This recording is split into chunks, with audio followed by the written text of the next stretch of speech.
ಕಳೆದ 500 ದಿನಗಳಿಂದ ಬಿಡದಿ ಟೌನ್ಶಿಪ್ನ ವಿರೋಧವಾಗಿ ಅಲ್ಲಿಯ ಕೃಷಿಕರು ಹೋರಾಟವನ್ನೇನು ಮಾಡ್ತಾ ಇದ್ದಾರೆ. ಆ ಕೃಷಿಕರ ಹೋರಾಟದಲ್ಲಿ ಆ ಸ್ಥಳದ ಮಹಿಳೆಯರು ಹಲವಾರು ಹಿರಿಯರ ಒಂದು ಹೋರಾಟಕ್ಕೆ ನಿರಂತರವಾದಂಥ ಬೆಂಬಲವನ್ನು ಶಾಂತಿಯುತವಾಗಿ ನೀಡ್ತಾ ಇರ್ತಕ್ಕಂಥದ್ದೇನಿದೆ.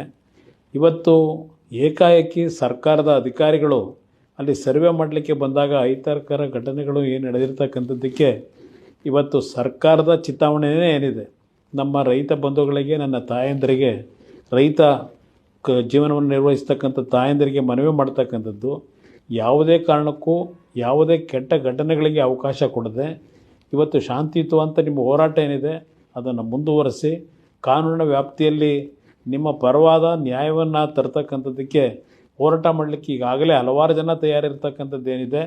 ಆ ಹಿನ್ನೆಲೆಯಲ್ಲಿ ನಿಮ್ಮ ಹೋರಾಟದಲ್ಲಿ ಯಾವುದೇ ರೀತಿಯ ಸರ್ಕಾರದ ದೌರ್ಜನ್ಯ ದುರ್ಬಳಕೆಗೆ ನಿಮ್ಮ ಶಾಂತಿಯುತ ಹೋರಾಟಕ್ಕೆ ಯಾವುದೇ ರೀತಿಯ ವಿರೋಧ ಆಗಬಹುದು ಅಂತಕ್ಕಂಥದ್ದು ನಾನು ಹೇಳಲಿಕ್ಕೆ ಬಯಸ್ತೀನಿ. ನಾನು ಈ ಸಂದರ್ಭದಲ್ಲಿ ಪೊಲೀಸ್ ಇಲಾಖೆ ಅಧಿಕಾರಿಗಳಿಗೆ ಒಂದು ಎಚ್ಚರಿಕೆಯನ್ನು ಕೊಡ್ತಾ ಇದ್ದೇನೆ.